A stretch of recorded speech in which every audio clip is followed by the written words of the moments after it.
তো দেখো, এখানে একটা ইন্টারেস্টিং ম্যাথ দেওয়া আছে। এই ম্যাথটা নতুন বোর্ডে আসছিল, গত বছরের বোর্ডে আসছিল। তো দেখো, এই ম্যাথে কি বলছে। এই ম্যাথে যেটা বলছে, একটি 2 কেজি ভরের বস্তু উপর থেকে নিচে পড়ছে, যার ভরবেগ এবং সরণের উপাত্ত দেওয়া হলো। দেখো, ভরবেগ প্রথমটাতে কত আছে? 0, 40, 80, 160, 0। সরণ দেওয়া আছে 0, 25, 100 মিটার, 40 মিটার। আমাদের কিন্তু এখানে বের করতে বলছে বেগ সময় লেখচিত্র। দেখো, বেগ সময় লেখচিত্র যদি আমরা বের করতে চাই, তাহলে আমাদের যে গ্রাফটা দাগাতে হবে, সেই গ্রাফের ক্ষেত্রে আমাদের বেগ এবং সময় লাগবে। বেগ এবং সময় লাগবে। সাপোজ আমরা ধরলাম এটা হচ্ছে সময়, আর এইদিকে হচ্ছে বেগ। এই এটা হচ্ছে সেকেন্ড এককে, আর এটা হচ্ছে মিটার পার সেকেন্ড এককে। ওকে, প্রথম কথা যে এখানে ভরবেগ দেওয়া আছে কিন্তু বেগ তো দেওয়া নাই। তো এটা তো আদি ভরবেগ। আদি ভরবেগকে আমরা কি দিয়ে প্রকাশ করতে পারি? দেখো তো, এম ইউ না, এম ইউ ইকুয়াল তাহলে কত হয়? 0। তাহলে অতএব ইউ কত হবে বলতো? 0 মিটার পার সেকেন্ড। তার মানে এখানে আদিবেগ, এখানে আদিবেগ ইউটা কত? 0। এরপর এইটার ক্ষেত্রে যদি আমরা বের করতে যাই, দেখো তো এটার ক্ষেত্রে বের করতে গেলে কি হবে?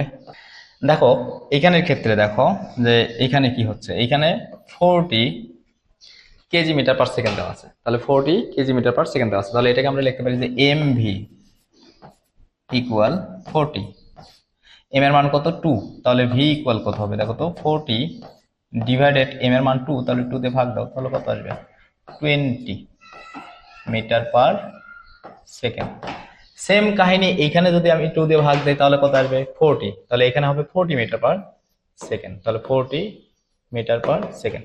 এরপর এখানে যদি আমি ভাগ দেই 2 দিয়ে, এই যে 2 দিয়ে ভাগ দিলেই কিন্তু বের হচ্ছে, তাহলে এখানে 80 মিটার পার সেকেন্ড। দেখো, আমরা কিন্তু বেগ পেয়ে গেছি। বেগ কত পাইলাম?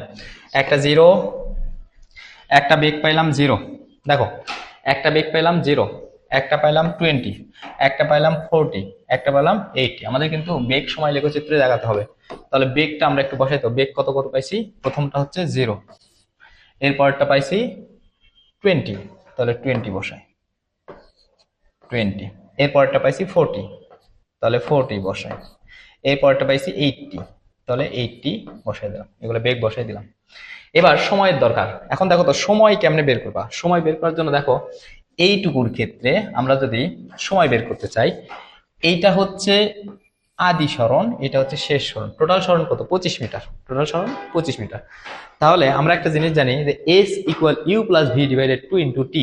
তাহলে এখান থেকে আমরা দেখো তো টি বের করতে পারি না? S equal U plus V divided 2 into T. আমরা এটা 1 দিলাম প্রথম ক্ষেত্রে। দেখো, আদি বেগটা কত? 0। শেষ বেগটা কত? শেষ বেগ হচ্ছে 20। এই যে এখানে আমরা বের করে রাখছিলাম 20 ডিভাইডেড 2 ইন্টু টিটা কত? দেখো তো, টিটাই আমরা বের করবো, T1। এসটা কত? এস হচ্ছে 25 মিটার। তাহলে এখান থেকে আমার আসতেছে যে T1 ইকুয়াল কত আসে? দেখো, এখানে 25 আর এখানে 10 দিয়ে ভাগ, তাহলে 25 ভাগ কত? 10। 25 ভাগ 10। দেখো, এই 2 দিয়ে এটাকে ভাগ দিলে 10, সেই 10 দিয়ে ভাগ দিলে এত। তার মানে 2.5। প্রথম ক্ষেত্রে আমি এত সেকেন্ড পাইলাম। তাহলে প্রথম সেকেন্ডটা আমি বসাই দিই, 2.5 সেকেন্ড। ওকে, এইবার তুমি এইটুকুর ক্ষেত্রে সময় বের করবা। এইটুকুর ক্ষেত্রে দেখো, এইটুকুর ক্ষেত্রে সময় যদি বের করতে চাও, এটা হচ্ছে আদি বেগ, আদি সরণ, এটা হচ্ছে কি? শেষ সরণ। মানে টোটাল সরণ কত হচ্ছে? 100 মিটার। তাহলে আদি বেগ কত? 0, শেষ বেগ কত? 40। তাহলে একই কাজে কিন্তু আমরা আবার করব। তাহলে T2টা বের করব। দেখো, T2 যদি বের করতে চাই, তাহলে টোটাল সরণ কত? 100 মিটার ইকুয়াল ইউ কত? ইউ হচ্ছে 0। ভি কত? ভি হচ্ছে 40, ভি হচ্ছে 40 ডিভাইডেড কত? 2 ইন্টু কত? টি। T2 বের করছি। তাহলে T2 কত আসবে? দেখো তো, এটা দিয়ে এটাকে ভাগ দিলে 20, তাহলে এটাকে যদি আমি 20 দিয়ে ভাগ দিই, কত আসবে? 5 সেকেন্ড। তাহলে আমি দ্বিতীয় ক্ষেত্রে 5 সেকেন্ড পেলাম। এবার মনে করো 5 সেকেন্ড বসাই দিলাম।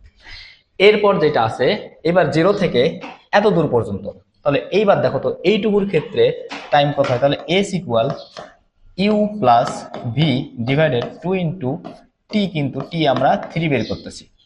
দেখো এস এর মান কত, এবার এস এর মান হচ্ছে 400 মিটার, 400 মিটার ইকুয়াল ইউ এর মান কত, ইউ এর মান হচ্ছে 0, ভি এর মান কত 80 ডিভাইডেড 2 ইন্টু টি 3। তাহলে দেখো এটাতে ভাগ দিলে 40, তাহলে টি 3 ইকুয়াল কত আসবে, 400 ভাগ 40, 400 ভাগ 40, জাস্ট ক্যালকুলেশন। দেখো এটাতে ভাগ দিলাম 40, 40 ভাগ দিলাম, তাহলে কত আসে, তাহলে আসে 10 সেকেন্ড। তাহলে কিন্তু আমাদের সময় পেয়ে গেছি, এটা হচ্ছে 10 সেকেন্ড। তার মানে তুমি যদি এই মানগুলো বের করতে পারো তখন তুমি গ্রাফ দেখাতে পারবে। এখন দেখো তো যে প্রথম যে 2.5 সেকেন্ড কোথায়, দেখো তো এইটুকুর মধ্যে না, তাহলে 2.5 সেকেন্ডে কত দূর গেছে, 2.5 সেকেন্ডে দেখো তো কত দূর গেছে, বেগ সময় লেগে সূত্র বলছে না, তাহলে দেখো তো বেগ আর সময় লাগবে, আমার স্মরণ লাগতেছে না, স্মরণ আমরা বের করছি। দেখো তো 2.5 সেকেন্ড এইটুকুর ক্ষেত্রে, তাহলে 2.5 সেকেন্ডে এখানে বেগ কত হয়েছে, বেগ 0 থেকে কত হয়েছে, 0 থেকে হয়েছিল 20, এখানে কিন্তু 20, 0 থেকে হয়েছে 20, তাহলে প্রথম পয়েন্টটা পাবো এটা। এরপর দ্বিতীয় পয়েন্টটা কি পাই, দেখো তো দ্বিতীয় পয়েন্টটা, তাহলে দ্বিতীয় পয়েন্টটা কি পাই এরপর, তাহলে এটা 2.5 সেকেন্ড। এবার 5 সেকেন্ডের ক্ষেত্রে দেখো তো এই 5 সেকেন্ডে কত দূর, এত দূরের জন্য না, তাহলে কি 40, তাহলে 5 সেকেন্ডে হচ্ছে এই যে 40 এটা। এরপরে দেখো তো 10 সেকেন্ডে, 10 সেকেন্ডে কত দূর, এত দূর, তাহলে এত দূরের জন্য বেগ কত 80, তাহলে 10 সেকেন্ডের জন্য 80। তার মানে তুমি একটা মূল বিন্দুগামী সরলরেখা পেয়ে গেলা। ঠিক আছে, তাহলে এই হচ্ছে গ্রাফটা ছিল। তাহলে এই ম্যাপটা দেখো দেখতে কিন্তু ইজি মনে হলেও একটু ঝামেলা ছিল, যে তোমাকে কিন্তু বের করতে হচ্ছে ভর বেগ থেকে বেগ, আর সরণ দেওয়া আছে এখান থেকে কিন্তু সময় বের করতে হচ্ছে। তো চলো